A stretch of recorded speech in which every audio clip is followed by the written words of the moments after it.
Good evening from New Zealand, good morning, good afternoon, anywhere in between. It's great to have you here, whether you're on the live stream or whether you're going to be watching it later. Today we have a special guest, somebody who's made the effort to move on, taken steps to carry moving on, not just giving up when things go pear-shaped, but keeping on going. So who will it be this month? What can we learn from them? And if you have any questions that you would like to ask this person, by all means put them in the question box and we'll be able to put them to our guest to get their view on what they've found, what steps they've taken, what practical things have helped them. So in the way of an introduction, I'd like to play a bit of a video now so that you can see some of the things that this particular person has done, and I'll give you a clue, it is a woman. So let's see what some of the things that she has done by one of the songs that she sung. So let's get it started now.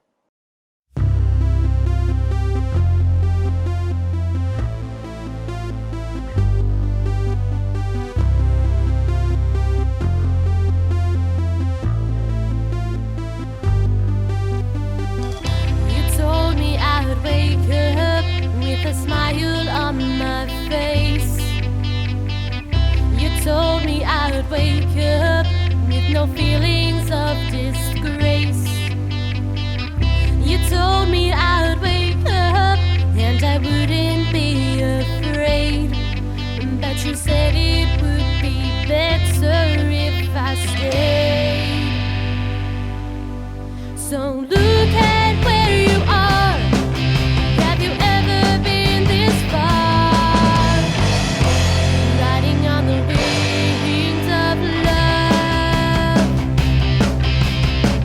You told me I would wake up with a smile on my face. You told me I would wake up with no feelings of disgrace. You told me I would wake up and I wouldn't be afraid. You said it would be better if I stayed. So look at where you are. Have you ever been this far? Riding on the wings of love. So why did you run this far? Who do you think you are? Riding on the wings of love.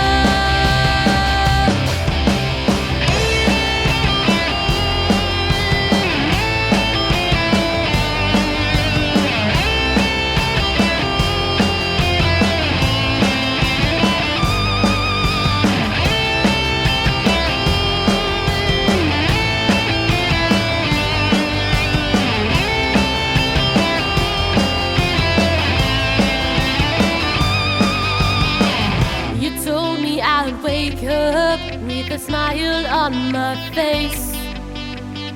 You told me I would wake up with no feelings of disgrace. You told me I would wake up and I wouldn't be afraid. But you said it would be better if I stayed. So look at where you are. Have you ever been this far? Riding on the wings of love. So why did you run this far? Who do you think you are? Riding on the wings of love. So look at where you are. Have you ever been this far? Riding on the wings of love.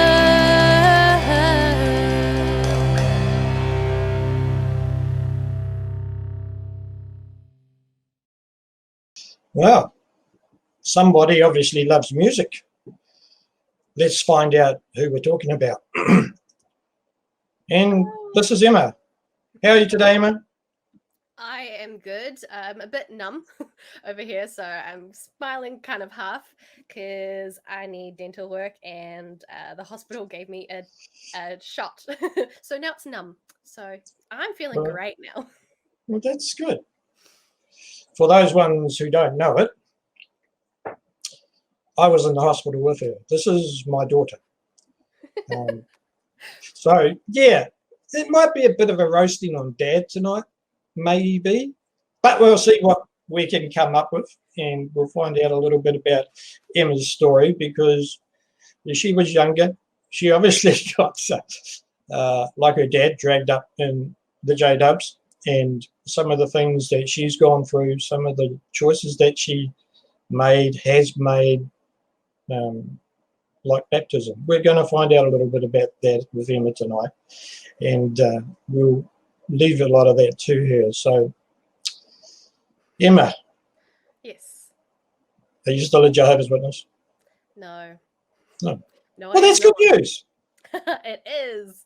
It is very good news. So, tell us, what's your early memories of some of the things you used to do as you were growing up? Early, as in like the earliest memory I can remember? Yeah. Oh, probably one of my earliest memories was, I can't remember how old I was, but I really, really, really wanted to be a unbaptized publisher because, well, my dad was an elder, and people looked to our family, and I'm like, I want to do the best I can, so why not become an unbaptized publisher as soon as I can? And you did. I did. Do you remember the time you were at the school when you lined all the students up? You might not I remember don't this. remember that, well, slightly, but yeah, Yeah, apparently well, you wanted to be an unbaptized publisher back then. You were only about 6 years old, and Yeah. you lined all the students up. Tracks, and right? Tracks, yeah. And the teacher rang mum. And I remember us having a little chat to her that evening, saying, this is a way to do it, but don't do that. Yeah, I vaguely remember it. Yeah. But anyway, it didn't kill you. You're still here. I am. Are you glad to be out? Yes, definitely glad. Okay, well, we'll get on to looking at it in a little bit more detail shortly. But what are some of the other things? You know, you obviously got baptized and did a few other things. I know you were on assembly parts, the family was. Why did you get baptized? Okay, obviously mum and dad were trying to encourage you, but why did you get baptized? Well, back in, I don't know when they stopped, but at the district conventions and sometimes the assemblies, I don't really remember that part, but I remember them having these dramas on stage. People were acting out these Bible characters, and I really, really, really, really wanted to be part of one. And I thought, well, if I get baptized, surely they'll pick me. Did they pick me? No. Yeah, No. that was one of the reasons. And also my best friend at the time, we decided that we'd get baptized at the same time. That did not happen, but yeah, that was another defining factor. Wow. What else can you remember? Well, I remember it may have been after the first conversation or something with an elder, but I remember walking to my room and my mum was stopping me from entering my room. She basically telling me not to get baptized. And I'm like, why are you stopping me from serving Jehovah? I don't really remember much after that, but I just remember she did that. And I'm like, but why? Because I grew up being told that this is like the way that we're supposed to live. And I'm like, well, why not? If this is how life is supposed to be, why not do it right really early? Yep. Yeah, and also because growing up, I think the other thing was like they'd talk about Bethel service and being missionary and traveling overseas and all of that. And I'm like, well, start by auxiliary pioneering. Why not? Like, I mean, I auxiliary pioneered as soon as I got baptized. I got baptized at 12 years old. So maybe it was like 12, 13 was when I auxiliary pioneered. I was at primary school. Ha! What a joke. So what happened when you hit high school? Well, when I hit high school, I was fed up of saying no to boys because I wasn't allowed a boyfriend, and I was scared that I was going to turn lesbian. Okay. But, yeah, that's probably one thing I never shared with you. No, you but didn't. Hey, anyway, just for a minute, Em, could you like to turn your sound up a bit? yeah, I can do that. How's that? Is it better? Yep, that's better. Thank you. I can bring my mic closer. I can even hold Yep. it here. Uh-huh. How's that sounding? Yeah, no, much better. Okay, awesome. Oh, what happened when I got baptized? That's right. I was in high school, and apparently the first year after you get baptized is the toughest, where Satan tries to get you. But yeah, I started meeting new people, and everybody had different ideas and things like that. And yeah, I was sick of saying no to boys, so I finally got a boyfriend. It was not really a boyfriend; it was more we note passed, and we met in the library. I was year 10, he was year 9. Oh no, hold up, this was year 10. But yeah, so I'd gone through my first year in high school in year 10, so the second year of high school. That was when I guess I started to be naughty. So I had Be a naughty? no-passing You were boyfriend. naughty? Yeah. Are you going to tell me something I didn't know? I was even too shy to hug him or like hold hands or anything, so it was just note passing. But I remember we as a family were going to be moving, and Yes, I was we like, were. no, I don't want to move. I now have a boyfriend. I'm happy in Pahiatua. And then I decided not to go home one day, and then Dad decided to go find this boy's family and break us up, essentially. I wouldn't do such a thing like that. Much. I think I also remember kind of around that period was I remember sitting my mum and dad down, so sitting you and mum down, and saying I wanted to get disfellowshipped. No, can't remember that one. I remember that, and basically that never happened. But yeah, I think I got probably one of the biggest reasons is I started to see life outside this rock. Under this rock. Yeah, I started to creep outside from this rock because I was in high school, meeting new people, having crushes. Scary dad. Yeah. So kind of a little bit of a mix, every kind of, yeah. Yes, I went down to Woodville to break you up. You Yes. said you were too young. So, you know. Yeah, too young for a note passing relationship. That's right. You can't do that, you know. But anyway, you survived that. We moved from Pahiatua down to Upper Hutt. Hold up, you're forgetting one thing. You moved me first. Yeah, well. And I was down staying with grandma and granddad and going to a completely new school. I hadn't learned a particular subject in math, I remember. And I get to this new school and they'd already done it. And they're like, you answer these. I'm like, I've never learnt this stuff. But yeah, you guys moved me down, and then you guys came down a few months later. Don't forget that bit. Okay, so we have a question. Oh, yes. How old were you then? When Mum and Dad were so mean that we shipped you to Grandma and Granddad's? And okay. So it was year 10. 14, 15, I think. Yeah, we were around that time. Yep. Yeah.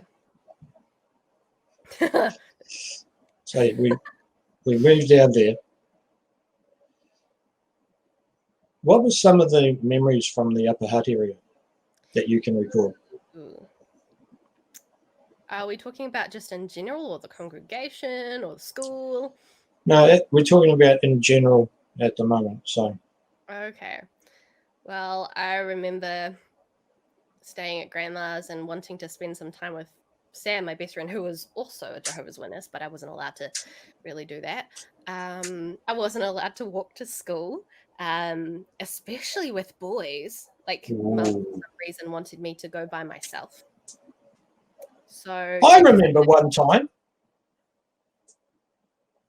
Ferguson Drive. There was about 4 boys outside the drive. 4? There was 1. Oh, there was a few. Maybe there was another time. Maybe. You boys, get out of here.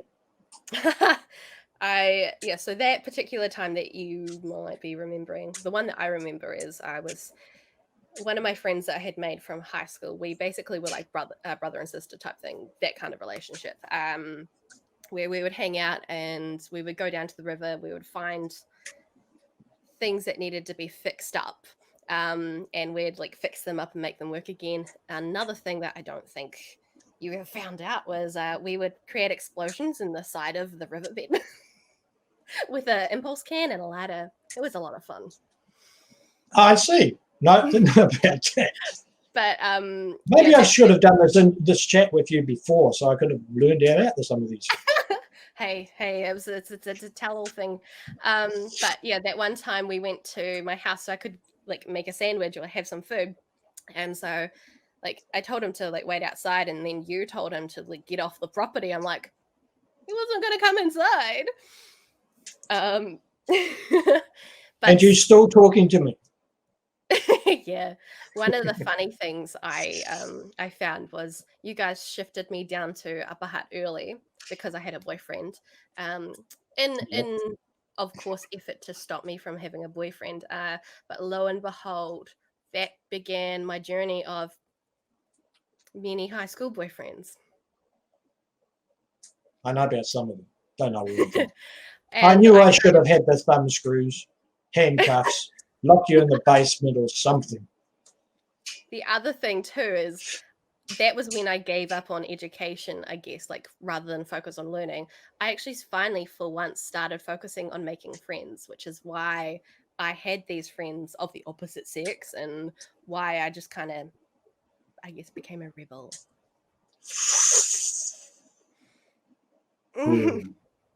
So anyway, a few things happened. Mum and Dad split up. Mm-hmm. You, at the time, were going through some difficult problems. I remember that. Mm-hmm. And you shifted with me to Palmerston North. What were some of the things that happened around there? So around that time, so that year I was having a hard time at school. I started to get into kind of a depression type spiral. Sometimes I would even have thoughts of just wanting to leave any which way that even meant the final sleep. But I never followed through. Also around that time, especially when it got really low, so parents split up. One of the way that I found out that my parents split up was I came home after school and there was a letter on my desk. There was. And your mother tried me not to put it there. You probably didn't know that. So I found out about my parents splitting up because of a letter. Yes. And then not long after, I can't remember how many months, but after that, my granddad had a heart attack and was in the hospital. And then a few days later, he passed away at the early age of 68. Yeah. So that was kind of the accumulation of that year. And one of the reasons why I wanted to move up to Palmy was to get to know because my granddad was in the Palmerston North congregation. So I thought I'd like get to know him more through the people in the congregation. But then I kind of didn't do that. And I thought maybe it would be cool to get to know some of the family. Yeah. Did I do those things? I didn't really go to the meetings. No, you didn't really go to the meetings at all.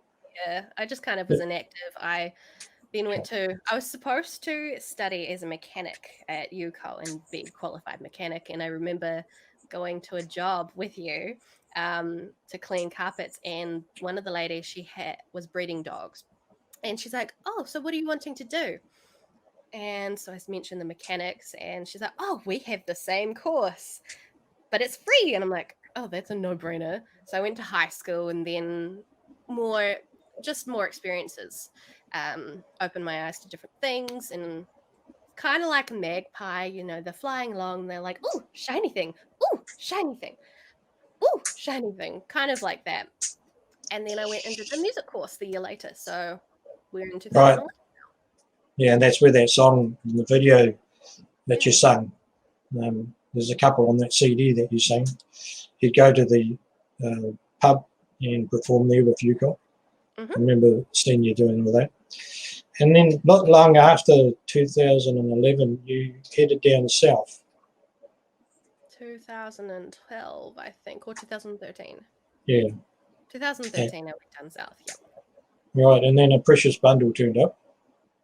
Yeah. So 2013 went down to Goa. It was originally to go travel around the world, so we were stopping there and then going to go around. And then I'm like, I get told that we're not leaving, and then a few months later, I fall pregnant. Haha. And I'm down there for a few years. So what was the connection? Because you sort of wanted to go back Go back. to the JWs because you were inactive. So how this all came about, because I decided I'd make the best of my life down there because we weren't leaving. I went into a few theatre shows, so some musicals. And during that time, we shifted houses a bit. And I think the first house we moved to was about a block away from the Kingdom Hall. And How because lovely. yeah, because I was then pregnant, I thought, well, I guess I need to figure this out, like what kind of life I want to actually have to also help Riley. So thus began my journey to figure out if I wanted that life. Yep. And your mum came down and she stayed with you, right? Yes, so I think that was about when Riley was 1 or a little bit younger. She Yeah. came down and stayed. Well, no, she didn't stay with us. She stayed with a Yeah. elder and his family, because no, we're not married. Ooh. And then, yeah, but she would visit us, and would go to the meetings together. It was interesting. I could imagine. And then after that, they kept on putting the pressure on for Kirk and I to get married. And we eventually did get engaged, but I didn't want to, but I just said put the ring on because I was getting death stares from his parents, which was supposed to be a birthday dinner for me. But yeah, so we were engaged, and then I actually finally was able to think seriously about the relationship. And so yeah, the elders were saying get married or break up, and I'm like, why? Like, why are you trying to break up a family? But fast forward to I'm engaged. I'm seriously thinking about it, and I'm slowly getting really down and depressed as well. And I was really concerned. So I even asked Plunkett to like help because apparently they're supposed to help. Did they help? No. But I ended the relationship early January. And then 2 weeks later, they disfellowshipped me. And I'm like, I did what you asked me to. So, Okay, so you got this fellowship. yeah. It was a little bit later, and then you shifted back up to Palmerston North. So, yeah, a few months later. Now, without me knowing what was going on, because I found out from somebody else, what made you get reinstated? Well, because I had been going to the meetings while being disfellowshipped, and I'm like, I'm trying to get reinstated so that way when I get back up to Palmerston North, people will talk to me and I'll start with good association and all of that. That didn't happen. They wanted me to go to the meetings and get reinstated up there just to make sure that I was actually like worthy or like prove it, rather than being reinstated and then like disappear. But in the end, one of the biggest factors for me to get reinstated was they would not study with me being disfellowshipped. And I still hadn't figured out if that's the way I wanted it, like if that's the way of life I wanted. So I worked hard on trying. Well, did I really work hard? I said the right words that they wanted to hear. Lo and behold, I had a boyfriend at the time when I got reinstated, but he didn't know. I just needed to get reinstated so I could study and figure out if this was what I wanted to do. Right. So that's why. So what did you find out once you got reinstated? What did you find out with what you were learning and seeing in the congregation? Ooh. quickly going back a little bit, the reason why I didn't tell you was because we had a conversation and you said you didn't want to go back. And so No, then that's I right. didn't say it. And so I kind of kept a secret. But what was that question again? So what did you find? Once you got reinstated, you were doing research, trying to work out what you were going to do, and you saw things happening in the congregation. So I was reinstated for 2 years. And the first year was nice. Everybody was saying hi and things like that. But then and also a sister moved in who was about the same age as me. So she rented out my spare room, and that was good. Like, she was here. People invited her to things. They also invited me to things. And then later on, I found out, once she left, the reason why I was invited to things, because I lived with her. And so once she left, I got stopped. People stopped inviting me to things. People didn't want to go out in the ministry with me. People didn't want to do parts with me. People didn't want to come to lunch with me because I'm a single mother, child out of wedlock. I felt diseased. Nobody really wanted to talk with me. And I just felt alone. And also, along this second year, the new God's Kingdom rule is a purple book anyway. And so we were going through a section in like the Revelation book kind of area. And they were talking about the line of events of Armageddon, which was completely different to what I was taught when I was younger. And I'm like, hang on. And then in the Bible, it says there'll be a resurrection of both evil and good. And I'm like, what? So I started seeing all these hypocrisies. And at the same time, I have my son's father sharing me all this information about, like, was it stocks and shares and weapons of mass destruction and porn and all of these different industries. And I'm like, no, you're lying. You're lying. Wow. I think that was me who gave you all those pieces of paper. But me and Kirk, whether you knew it, were talking behind the scenes. So to kind of, I'll leave that part there. I'll go back a little bit. Throughout this time, I also was trying to get in touch with my dad, who didn't respond. And I was like, but I'm a daughter trying to find out answers from my father about certain questions. And so, yeah, my dad did not reply to these things until. Well, we did go and have lunch. Yeah, but you didn't really want to talk about it. No, we didn't. I thought you were going to try and get me back, and I thought, no.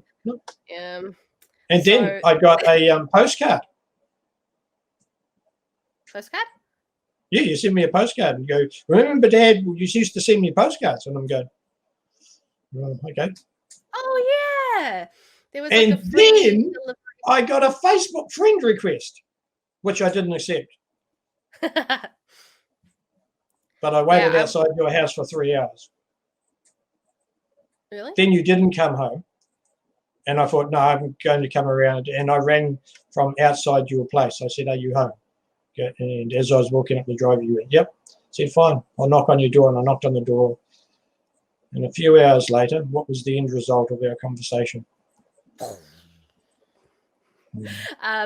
So as a result of me finally getting my questions answered, like, one of them was like, why did you let me get baptized if you knew this kind of stuff? But anyway, I find out that, lo and behold, the stocks and shares in companies that make weapons of mass destruction was true. And I'm like, well, this is hypocrisy because, well, I can be a cleaner, but cleaning for the Linton Military Army Camp is not allowed. And I'm like, hang on, if I can't clean a building for the army, how on earth is this right? You making money off weapons of mass destruction? It made no sense. And then I found out about how rampant the child sexual abuse was. Like, I was always told that it's like, we're all humans. There's bound to be like 1 or 2 cases or something like that, like in any organization. Well, yeah, one or 2, but far more than 1 or 2. And when I learned how rampant it was, I'm like, nah, I'm done. So then I write my letter and I put it in the letterbox of an elder. And then you left the country. Yeah, then I left the country, went to Scotland to see my best friend. She was pregnant at the time. I'm like, hee, I'm away. They can't do anything. And have you heard from them since?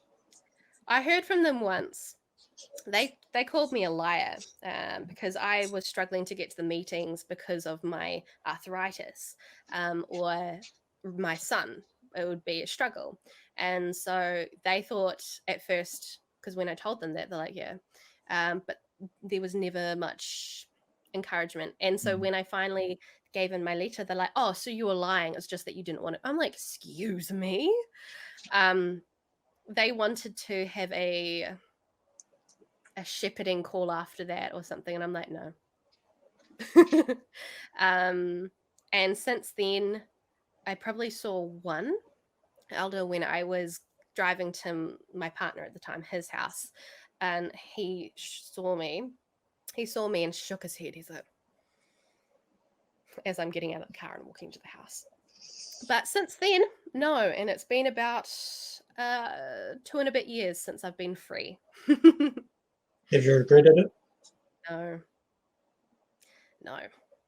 definitely not. Like, there sometimes have been moments, because trying to get rid of the Jehovah's Witness mentality is very difficult, but it is possible to like slowly rid them.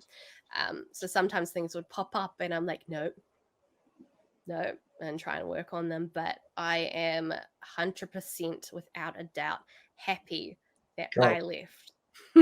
So am I. So what have you said it's possible to get on top? What have you done to get on top of the JW thinking? What are some of the things you've done? Well, some of the things that I've done is I have just tried to live my life as if I were a normal person. One of the things that I really, really, really wanted to do was be a singer, which I wasn't really allowed to perform growing up. And so I did the music course because that's one of my passions, and you heard the song just before. So that was my voice in 2011. And I participated in theatre because I really wanted to and because I could. Other things that I've done is I had listened to other people's experiences of like how, like them waking up and actually leaving. And then sometimes it's been interesting seeing people's who are still in there, their comments about certain things. And I'm like, gosh, you just don't see. And really, as a Jehovah's Witness inside, you don't know that thing. Like, I thought the organization was squeaky clean pretty much. And then you find out things and you're like, oh, this is filthy. Some other things that I've been doing, I love dancing. So I've been part of a dance school.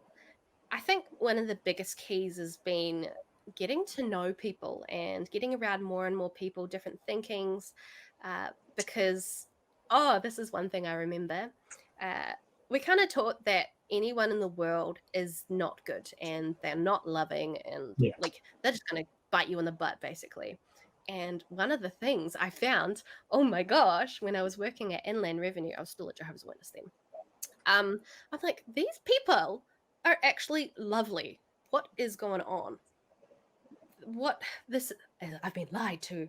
So I kind of felt, what's it called? I don't know the word, but yeah, I felt lied to for 26 years, my whole entire life. Yeah, there's some things. Well, you basically were. Just that your dad and your mum didn't know. And I would hazard a guess your mum still doesn't know. No.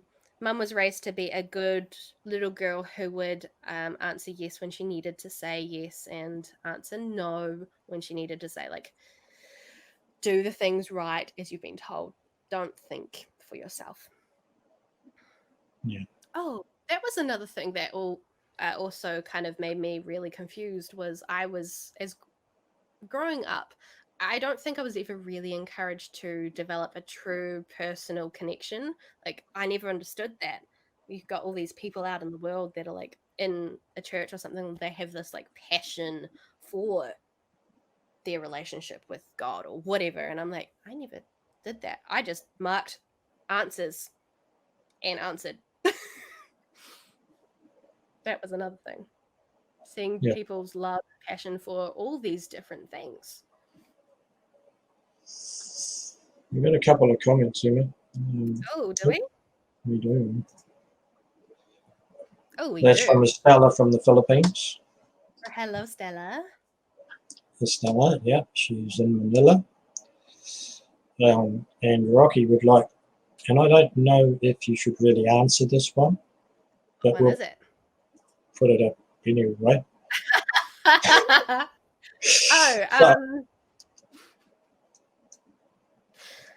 Okay. So I'll keep my it dad straight is face. and my mum You- wasn't. Your dad was what? So my dad's quirky. You guys Oh, quirky? know my dad. He's a quirky, fun-loving guy.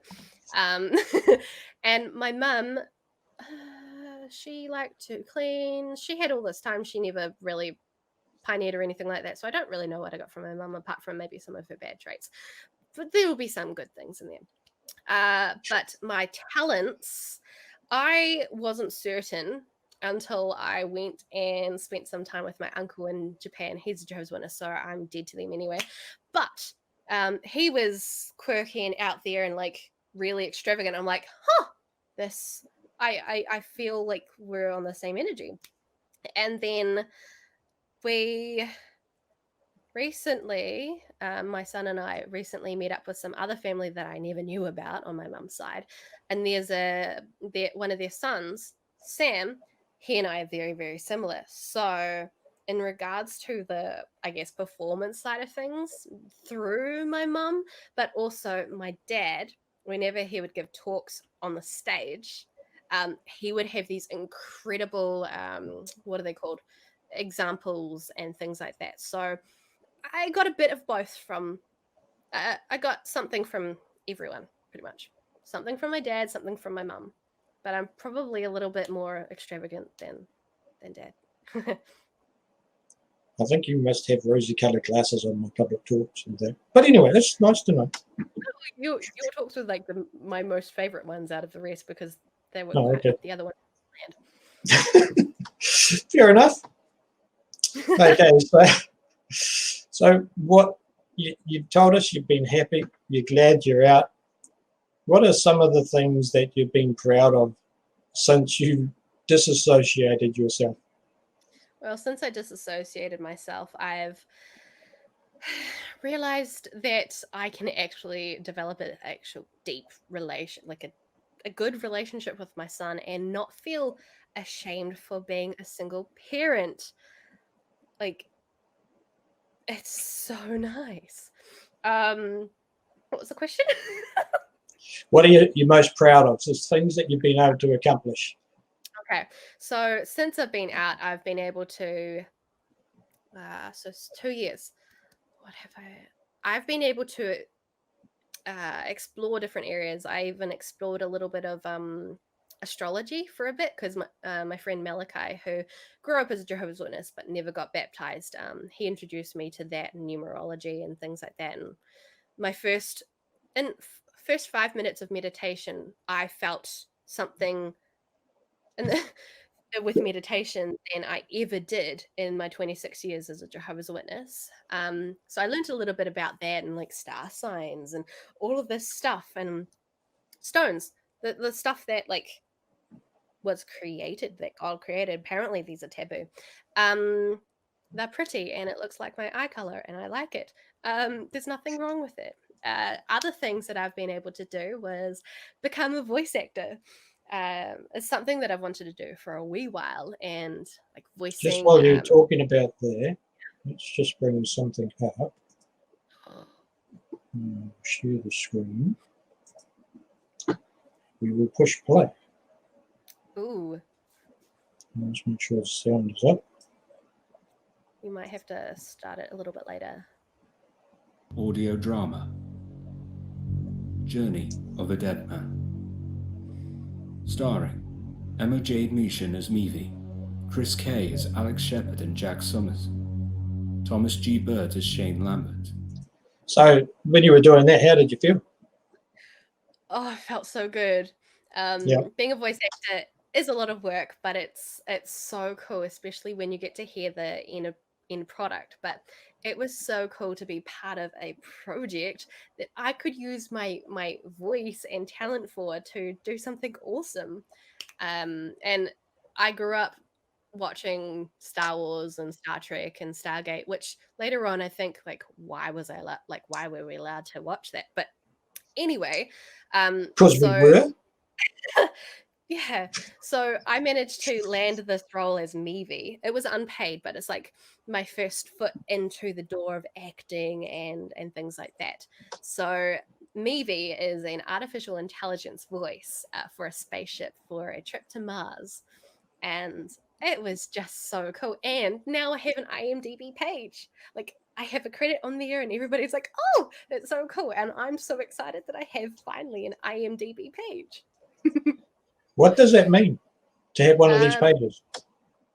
Means that I now have a record of me being part of a performance like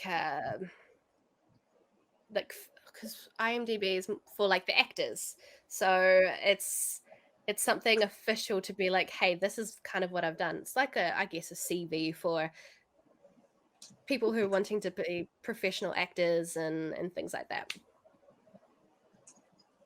And you can see the history of things. So yeah.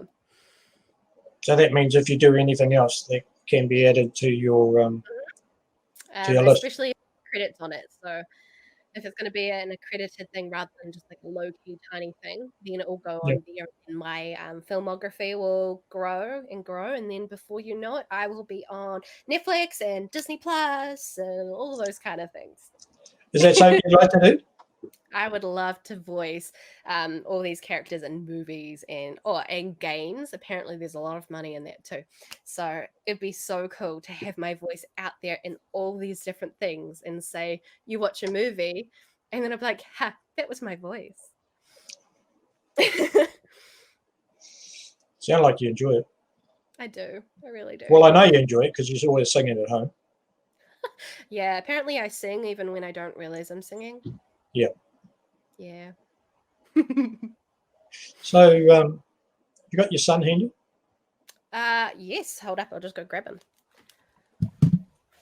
Now, seeing as we've been talking about a daughter from a father, I think it would be quite nice to find out a child of my daughter. So we sort of arranged for Riley to hopefully play. I've heard that you don't work with children or animals when you're trying to interview them. So hopefully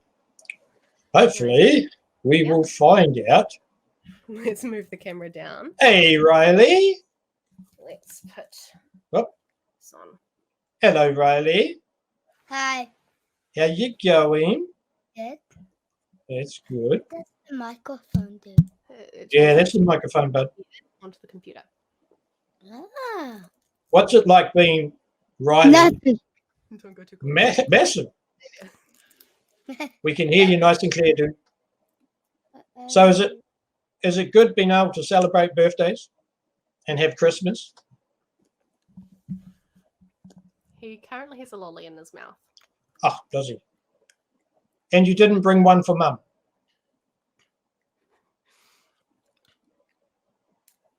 I did. Oh, you did. So do you like it when Mum makes you birthdays? Yes. Yeah. What was it like going to the Kingdom Hall? You went to the Kingdom Hall when you were little. You got all dressed up because Mum wanted you to go to the Kingdom Hall. I remember that. Do you? What was it like? And there was lots of cheers, Oh, the meeting?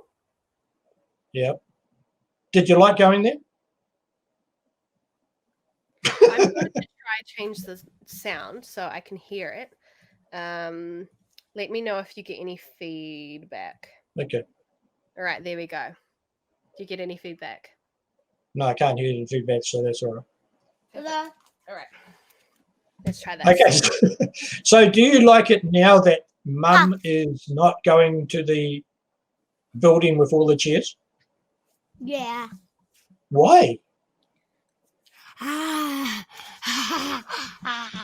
Why? See my wow. Answer See the question. what? Your friends. So are you going to celebrate Christmas this year?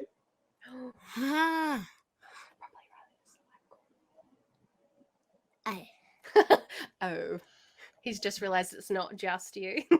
No, it's not just me. There's a lot of people watching at the moment. So what was the question? So the question is, do you like it that you can now celebrate Christmas? Mhm. What's the best thing about celebrating Christmas and your birthday? Get present. Get presents? Didn't you get presents when you went to the meeting, the building with all those chairs? No, and now you get presents? I'll punch my mum. Watch, because she's. No, punching your mum. Huh? It's confused with the flipping of the camera. Oh. If I go like. But also another thing that we were able to do was put Riley into soccer, and I was able to be coach for a soccer team. Yeah, you were. Come here. No, I want to go back. You want to go back? Well, Granny might have one more question. Do you have one last question? Come over here. Do you love your mum? Yeah. Good boy. Thank you for coming on to the live stream, bud. Yeah. So everybody, that's Riley. How old's Riley in? Come here. How old are you, sweetie? 7. 7. Ooh. What are you going to do over Christmas? Just one more question, bud. What are you going to do over Christmas? What are you doing over Christmas? Going to a plane? Yeah, You're going to a plane. On Boxing Day, he's going with his dad, and they're going on a trip down south, so he gets to go on a plane. Cool. We look forward to hearing some good reports about your trip away with Dad, bud. Thank you for coming on the camera. Yeah. Bye-bye. Bye. See you later. So what's the difference when you think about being a JW and having Riley, Yeah. and now that you're not a JW Mm-hmm. and having Riley? Ooh, more freedom. Freedom, yeah. The lolly. So definitely more freedom. I felt like I would be judged. Well, technically I was judged. Yeah. Growing up, so I had a friend, Abby. Her mum, we connected because she was still in the same congregation, and I remember she would be quite judgy. She was lovely, but she was also very and so I finally felt free to be a parent, to do what I felt best for my child, without being ashamed of being a single parent. Yeah, I finally felt free, and Riley and I, we could celebrate Mother's Day, birthdays, Christmas, and I could do that freely without like trying to hide things. I finally felt I can have the ability to give Riley the life that he deserves to have as a child. And what would you? Sorry, Karen. And also, I didn't have to take him to the meeting from 7 o'clock to 9 o'clock and then have him all grumpy the next day because he didn't sleep properly. Yeah. Sorry, you were going to say something. So, what would you say would be some of the goals that you have for yourself and your son? Now that JWs are, and I'll get back to the JW side in a minute. Okay. What are some of the things you'd love to see Riley doing and you would love to see yourself do? Well, one thing that Riley really wants to do is do a martial art, and martial arts as a Jehovah's Witness is not a thing. And he seems to be quite dramatic as well, so it'd be kind of cool to see him do shows or something like these things that he loves. I want him to be able to try them. And as a Jehovah's Witness, we wouldn't be able to do that. But Yeah. now I'm out, I can let him try these things if he wants to, because I Mm. don't have to worry about the ministry being interrupted because of doing some sport or something. So yeah, really excited for Riley being able to try whatever he wants to try. Well, obviously within reason, but you get the picture. And Yeah. for me, I'm working on developing my voice so I can sing well again, and I would love to work on music and create an album. Um, Goals to be part of bigger projects that also Mm. be paid would be great. But being like animated movies and TV series, more audio stories, games. Oh, and another thing, using the gym, like that wasn't really a thing as a Jehovah's Witness. I can go to the gym and get fit without feeling terrible that I am trying to improve my life. Oh no. Oh, oh, and oh my gosh, like personal development books on finance and all those kind of things were not really a thing. And so finally, I read Rich Dad Poor Dad um, as a 28-year-old. I wish I read it earlier, but like that wasn't a thing. So I'm able to develop myself, Mm. um, go to a counselor, like talk about my stuff without the shame, because going to somebody to talk about what's going on is really healthy and actually really beneficial, and it's not bad the way that we've been taught. It's Yep. actually really healthy. Yeah. They're just some things. Get really fit, do all of these awesome things. Oh, I want to go skydiving. And that is one thing that would not be okay in a Jehovah's Witness environment, because doing anything thrilling is essentially putting your life in danger. Well, what do they Yeah. say? You would know that best. How would you describe it? I don't really care anymore. But yeah, it's like a big no. And I Yeah, it is. really Yeah. skydiving, so I'm going to do that as well. Do you have a date and a goal in mind when you're going to do that? Well, originally the date was going to be sometime after freeing myself. But now my date is my 30th birthday, because I can have birthdays. Um, so I'm going to do that in about a year and a half. Year and a half's time. Mhm. It's going to be cold though. Might be a little bit earlier, but I want to do it before I'm either 30 or just after, something like that. Cool.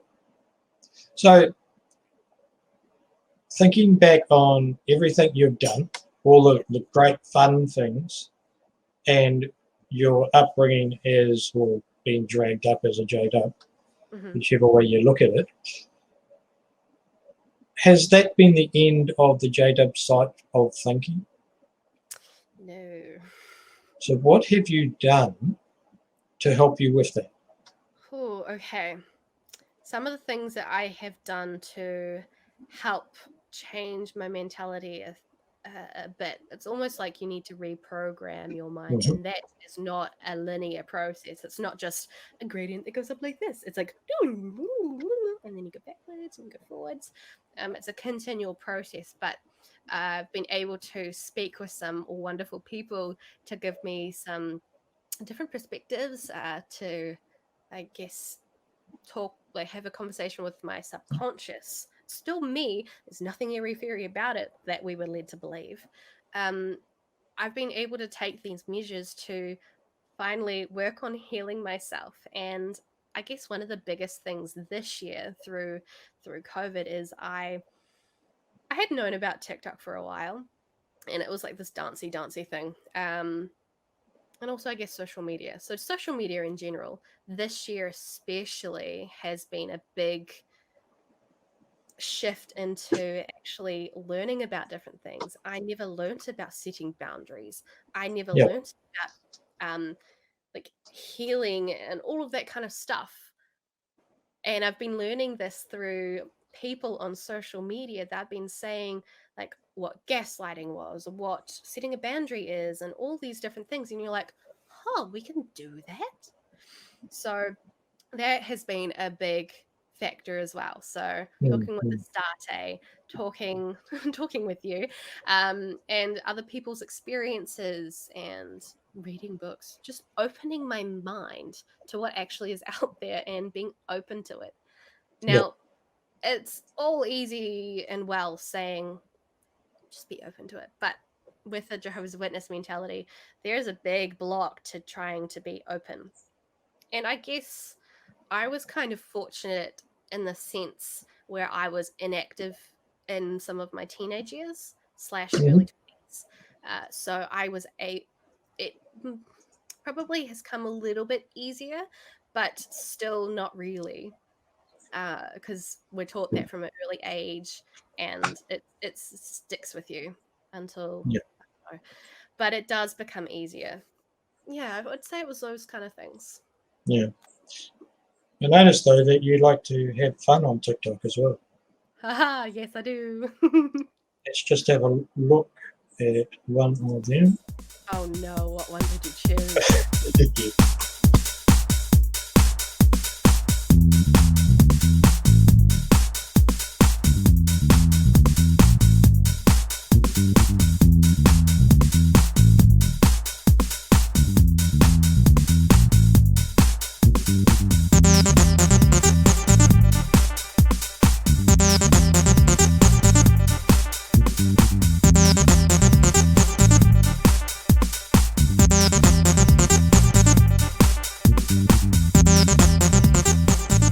So how's that, when you see that, how's that make you feel? Happy. Because you Because look like you're having fun. yeah, man, I am having fun. Yeah, it looks good because that's what we want to find out. It's just some of the things that we need to do. And also too, like getting to that point and just having fun with the camera, and it doesn't matter because my previous TikToks, they're just having fun. I was before TikTok, I was using Snapchat, and I would like have music playing, and I'm just recording a video, just dancing along, lip syncing. And so then I tried the TikTok because apparently the dancing, singing thing is a big thing. It is, but yeah, you find all of these different areas like therapy and healing and moving on and boundaries and all these other things. But yeah, TikTok has definitely been a different style of community, and it's really inclusive, and everybody's supportive, and it's just really nice. And that's good. So what do you see in your future? Is it going to be sad? No, I see in my future more like everything going up and up. Like, of course, there are going to be days when I'm sad because there are still a lot of things that I need to process, like no longer having my mum and my brother and all of them. There'll be days I know that, like, when I get married in the future. Oh, that was another thing that helped me decide when I was going to leave, was like, who would I want at my wedding? Would I want my mum? Would I want my dad? Guess who I chose? Your mum! My dad. Oh. So when I get married in the future, there will probably be a few tears there because mum won't be there. But yeah, the process is moving onwards, and there's going to be downs, there's going to be ups, but it's always a one step in front of the other. It might not seem like it's a step in front if you're like bawling your eyes out or feeling terrible, but you are moving that one step closer because you're allowing yourself to feel it and experience it and develop and heal. Yeah. So if you were to come across somebody and they said, give me a practical suggestion, some practical help to help me going, what would you say to ones that are really going through something similar to what you've been through? One of the things could be talking with somebody who has been through something that you are experiencing. Another thing would be talk with somebody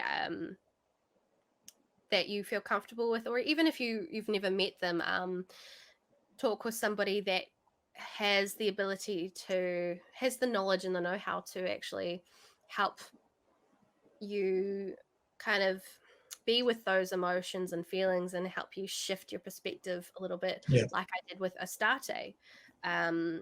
So like, yeah, going to a counselor or a therapist or anything. Like, I know those kind of words are really scary, because I remember being kind of scared going to a counselor, because I'm like, I don't want to lay on the couch and bear it all, because we're supposed to be humble and not share anything and all that kind of stuff. But I highly recommend talking with somebody. Talking with somebody who might be going through the same thing or had been going through the same thing. Discover one of your passions. So when you were younger, if there was something that you wanted to do, go try it. Honestly, go try it and you'll meet people. Would be some things. No, that's good. While we're talking about ones like Astarte, we'll just play a bit of a video, Yes. and we'll come back shortly.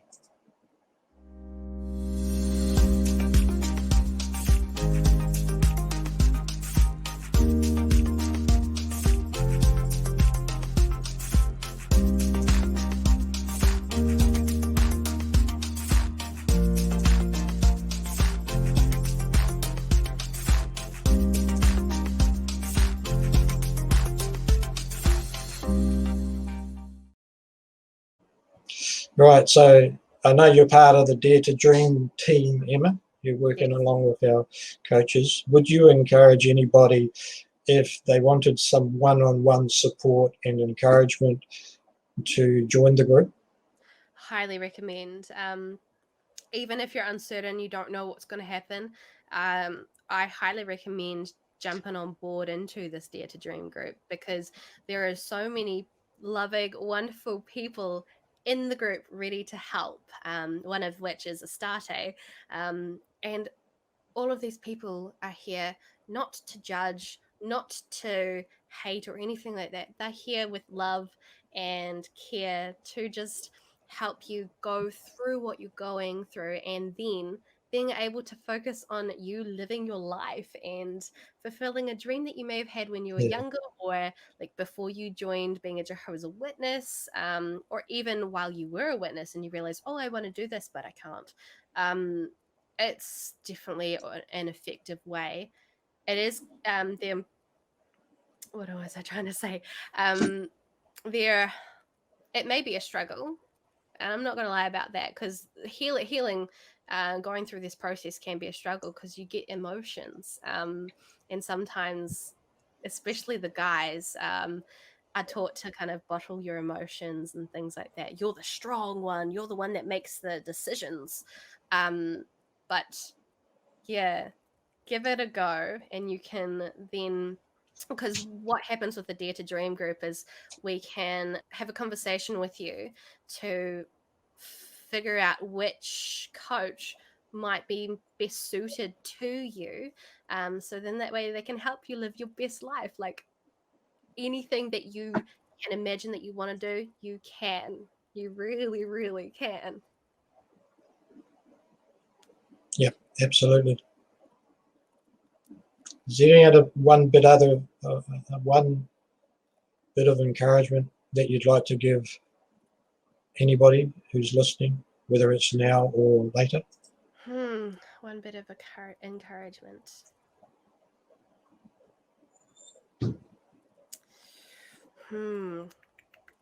One bit of encouragement, that when you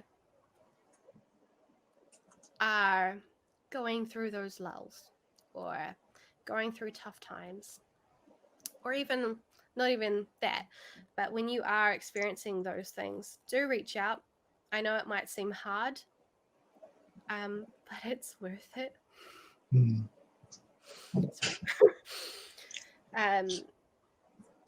And we'll be here for you. Great. Well, I really want to say thank you for being part of our live chat today and live stream. And just to let everybody know what's coming up next week, we'll just play a quick video.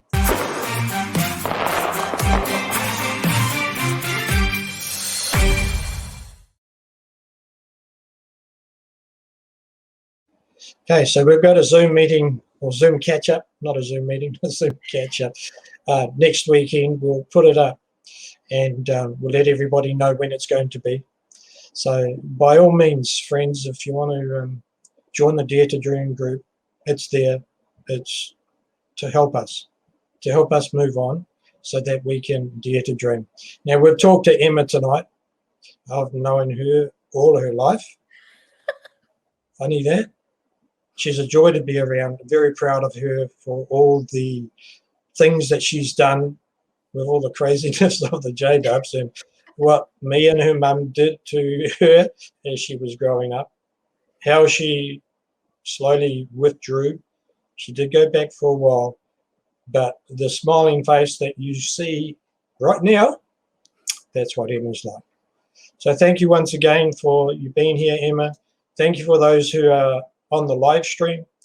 And just to conclude, I'd just like to play the video that we had at the start of our live stream so we can remember what Emma sounded like in 2011, and we look forward to hearing that again when she continues in her training with the voice coach and all the other things that we can say, yeah, we knew Emma, as we see her little film roles and voice acting continue to grow. So thank you once again, Emma. We look forward to seeing everybody later, and it's been very nice to have everybody here. So let's just play the video now.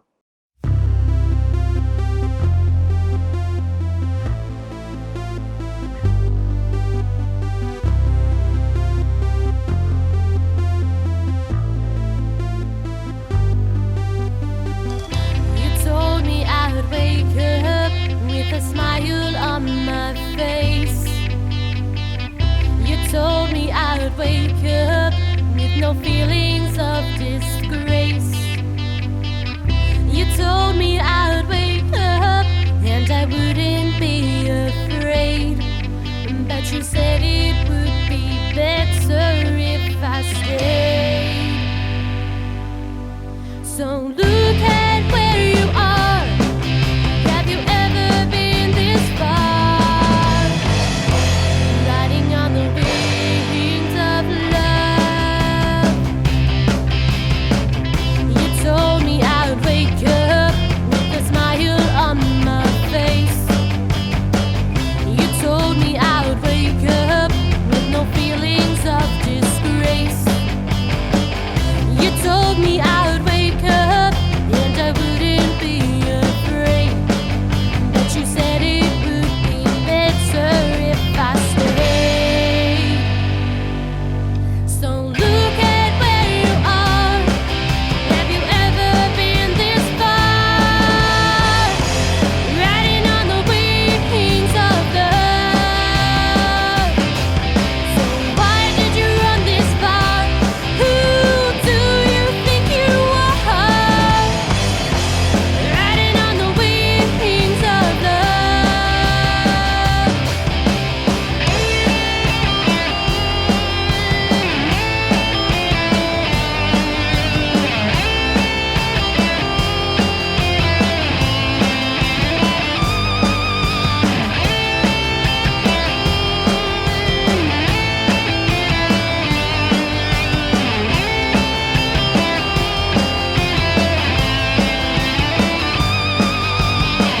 You told me I would wake up with a smile on my face. You told me I would wake up with no feelings of disgrace. You told me I would wake up and I wouldn't be afraid, but you said it would be better if I stayed. So look at where you are. Have you ever been this far? Riding on the wings of love. So why did you run this far? Who do you think you are? Riding on the wings of love. So look at where you are. Have you ever been this far? Riding on the wings of love.